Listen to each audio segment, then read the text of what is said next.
La préparation. Nous creusons une fosse d'au moins 40 cm sur 40 cm. Faites-le également à 40 cm de profondeur. Pour ce faire, choisissez un endroit humide dans le jardin. De préférence, ne frappez pas le stylo dans la maison.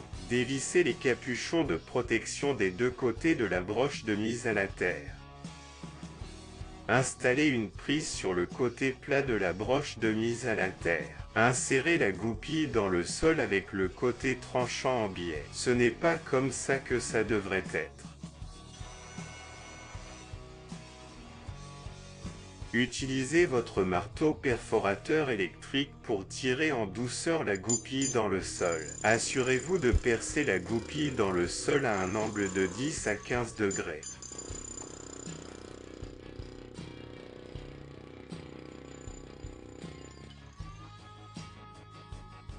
Maintenant, nous lions une deuxième broche à la première broche. Pour ce faire, utilisez à nouveau une douille sur le côté plat et tournez le côté pointu sur la broche précédente. S'il s'avère que placer la première épingle est déjà un sacré travail, vous pouvez choisir de tirer la deuxième canne dans le sol 5 mètres plus loin des autres. Tirez la goupille assez profondément dans le sol, pensez à votre tondeuse à gazon.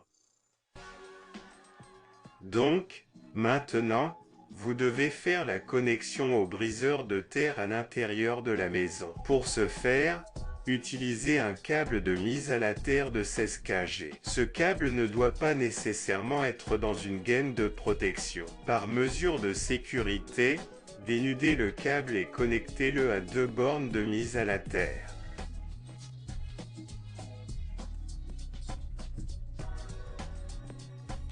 Utilisez une clé à douille pour serrer les boulons. Serrez-les fermement, mais pas trop fort, afin que les boulons ne se cassent pas. Déroulez le câble de mise à la terre dans une tranchée pré-creusée à l'intérieur et connectez-vous au disjoncteur de mise à la terre à cet endroit. La résistance à la dispersion de votre système de mise à la terre sera bientôt vérifiée par un organisme d'inspection indépendant et ne pourra pas dépasser 30 ohms.